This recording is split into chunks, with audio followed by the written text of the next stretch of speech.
రేవంత్ సర్కార్ తీరుపై ఎమ్మెల్యే మాధవరం కృష్ణారావు మండిపడ్డారు. బట్టి ప్రవేశపెట్టిన బడ్జెట్లో సంక్షేమ పథకాల జాడే లేదని నిప్పులు చెరిగారు. అసెంబ్లీ సాక్షిగా రుణమాఫీపై చేతులెత్తేసిన కాంగ్రెస్ పార్టీ రైతాంగాన్ని దారుణంగా మోసం చేసిందని విమర్శించారు. అబద్ధపు హామీలతో అధికారంలోకి వచ్చిన కాంగ్రెస్ సర్కార్కు రాబోయే రోజుల్లో ప్రజలే తగిన బుద్ధి చెప్తారన్నారు. పేదలకు సంక్షేమ పథకాలు అందాలంటే మళ్లీ బీఆర్ఎస్ ప్రభుత్వమే రావాలని ప్రజలు కోరుకుంటున్నారని తెలిపిన ఎమ్మెల్యే మాధవరంతో మా ప్రతినిధి Ranjith face to face.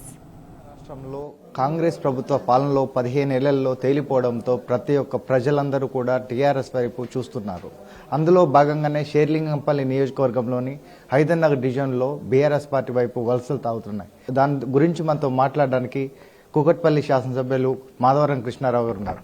Sir చెప్పండి, బీఆర్ఎస్ ప్రభుత్వం వైపు చేరికలు అనేది శరవేగంగా జరుగుతున్నాయి, దానికి గల కారణాలు ఏంటి సార్? ప్రజలకు ఉన్నటువంటి సమస్యలు ఏదైతే ఆశపడ్డారో కాంగ్రెస్ పార్టీ వస్తే ఏదో జరిగిపోతుంది, ఏదో ఆశించేటట్టుగా ప్రజలకు ఉపయోగపడారు. దానివల్ల ప్రజలకు కూడా విసుకెత్తిపోయింది. 14 నెలల పరిపాలన చూస్తూ ఉంటే హైదరాబాద్ నగరంలో ఈ రోజున చిన్న ఒక ఉసుకెమ్ముకున్నని కూడా ఈ రోజున వాళ్ళని బాధ పెట్టడం, కేసులు పెట్టడం, ఇలా రోడ్ల మీద చిన్న డబ్బాలు వేసుకుంటే డబ్బాల మీద కంప్లైంట్ చేయడం, అదేవిధంగా పూలు అమ్ముకుని ఉంటే పూలు అమ్ముకులను చేయడం. ఇక బిల్డర్లు అయితే ఆల్రెడీ పారిపోయే ప్రమాదం తీసుకొచ్చారు. ఎన్నో రకాలుగా ఇబ్బందులు పెడుతూ ఉన్నారు. రాష్ట్రాన్ని మొత్తం తీసుకుంటూ ఉంటే కళ్యాణ లక్ష్యం అనేది దేశంలో ఎక్కడ లేదు. హైదరాబాద్ నగరంలో ఈ రోజుగా చూస్తూ ఉంటే కంప్లీట్గా హైదరాబాద్ నగరం చూస్తే మేమేసినటువంటి బ్రిడ్జులు తప్ప, ఆ రోజు కేసీఆర్ గారు నాయకత్వం చేసిన బ్రిడ్జులు తప్ప, కేసీఆర్ చేసిన డెవలప్మెంట్ తప్ప 14 పైసలు పెట్టలేనటువంటి సందర్భాలు మనం చూస్తూ ఉన్నాం. దాని నుంచి హైదరాబాద్ నగరంలో ఉన్నటువంటి చాలామంది యువకులు అందరూ కూడా మేము టీఆర్ఎస్ పార్టీ బాగుంది, అప్పుడు 10 ఏళ్ళు మంచి పరిపాలన జరిపించారు, ల్యాండ్ ఆర్డర్ బాగుంది కాబట్టి అలాంటి వస్తున్నట్టు ఆలోచనతో వస్తూ ఉన్నారు. ఈ రోజున కళ్యాణ లక్ష్యం తీసుకుంటూ ఉంటే దేశంలో ఎక్కడ లేకుండా కూడా మన రాష్ట్రంలో, తెలంగాణ రాష్ట్రంలో ముఖ్యమంత్రి కళ్యాణ లక్ష్మి ఆడపిల్లలకు పాపం పెళ్లిళ్ళకు ఇబ్బంది పడుతూ ఉన్నారు, 50,000 లేక ఇబ్బంది పడుతూ ఉన్నారని ₹1,116 ఆ రోజున కేటాయించిన. దేశంలో ఎక్కడ కూడా కళ్యాణ లక్ష్మి అనేది లేదు, షాద్ ముబారక్ కళ్యాణ లక్ష్మి అనేది లేదు. అటువంటి ఒక మంచి స్కీమ్ తీసుకొచ్చి ప్రజా ఆడపడుచులు అందరూ కూడా సుమారుగా 14 లక్షల మందికి కళ్యాణ లక్ష్మి ఇచ్చాం తెలంగాణ రాష్ట్రంలో. ఈ రాష్ట్రంలో కాంగ్రెస్ పార్టీ పరిపాలన వచ్చిన తర్వాత వాళ్ళు వచ్చింది ఏంటి, మేము 1,00,000 ఇచ్చారు, మేము బంగారం ఇస్తాం తులమని చెప్పి ఇలా ఆడపడుచులు మోసం చేసి మేము బంగారం అని చెప్పి మంత్రి గారే అసెంబ్లీలో ప్రకటించడం. ఇలా 2 లక్షల రుణమాఫీ అని చెప్పేసి రైతులకు 2 లక్షల రుణమాఫీ చెప్పారు తప్ప 2 లక్షల పైన ఉన్నటువంటి వాళ్ళను కూడా మేము ఇయ్యమని మీరు ఆ రోజు చెప్పలేదు. మీరు 9 దాకా ఆగండి, అప్పటిదాకా మీరు రుణమాఫీ తీసుకోకండి, నేను వచ్చిన తర్వాత 15,000 ఇస్తా అని చెప్పి రైతు బంధు చెప్పారు, రుణమాఫీ మొత్తం మాఫీ చేస్తా ఉన్నామని చెప్పారు. మరి ఇలా రైతులు 2 లక్షల తర్వాత 10,000, 20,000, 30,000 ఉంటాయి. ఆ 30,000 రూపాయలు రైతులు కట్టుకున్నప్పుడు 2 లక్షల రుణమాఫీ చేసే బాధ్యత కాంగ్రెస్ పార్టీ మీద ఉండాలి. అది మోసం చేశారు. మేము ఇయ్యమని చెప్పి నిన్న తుమ్మలాశ్వర అసెంబ్లీ సాక్షి చెప్పాడు. అంటే మాట్లాడితే అబద్దాలకు ఉన్నాయంటే దేశంలో ఎవరైనా అబద్దాలు ఆడుతున్నారంటే తెలంగాణ రాష్ట్రంలో ఉన్నటువంటి కాంగ్రెస్ పార్టీ కార్యకర్త నుంచి సురువు చేస్తే పై ముఖ్యమంత్రి దాకా అబద్దాలే, నోటికి వస్తే అబద్దాలు తప్ప ప్రజలకు ఏం చేసింది లేదు. హైదరాబాద్ దానిలో కుండల ప్రదర్శన స్టార్ట్ అయ్యాయి, నీళ్లు లేక అల్లాడిపోతూ ఉన్నారు.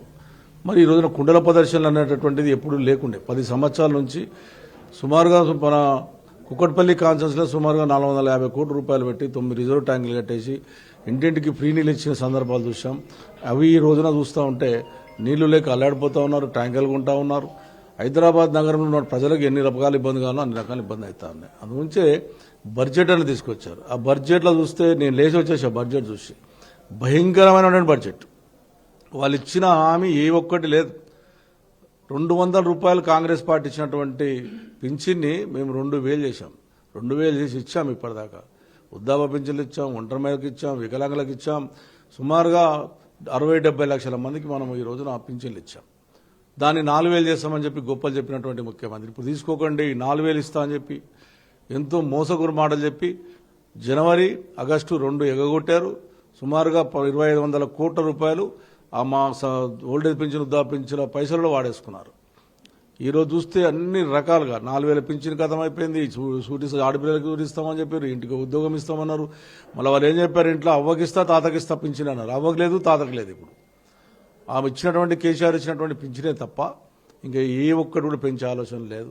వాళ్ళు ఈ ఇట్లా పరిపాలన ఇంకొక 1 ఇయర్ నడిపితే మాత్రం ప్రజలు చాలా ఇబ్బంది అయ్యే ప్రమాదం ఉంది. ఇప్పటికే బిల్డర్లు రాసి చచ్చిపోతా ఉన్నారు. కొత్తలాపూర్లో రేవంత్ రెడ్డి గారి పేరు చెప్పి నేను ఆయన వల్ల చనిపోతున్నాను, అప్పు పాలైందని ఉరిపెట్టుకొని చనిపోయాడు. ఈ రకంగా జరుగుతూ ఉంటే ఇప్పటికైనా ప్రభుత్వం కళ్ళు తెరవాలి, ప్రజలకు ఇచ్చినటువంటి హామీలు నెరవేర్చాలి, ప్రజల కష్టాలు చూడాలి. రాజకీయాల పొద్దుగా లేస్తే కేసీఆర్ తిడితే, కేటీఆర్ తిడితే, హరీష్ రావు తిడితే మాకు మంచి పని అవుతుందని అనుకున్నాను, కానీ దుర్మార్గం ఇంకేం లేదు. మీరు ప్రజల మీద దృష్టి పెట్టండి. మీరు కేసీఆర్ తిట్టినోడు ఎవడు బాగుపడలేడు, కేసీఆర్ని తిట్టినోడు అందరూ కూడా నాశమైపోయారు తప్ప ఎవడు బాగుపడలేడు. అన్యాయంగా కేసీఆర్ని తిట్టకుండా ప్రజాసేవ చేయాలని చెప్పి నేను తెలియజేస్తా ఉన్నాను.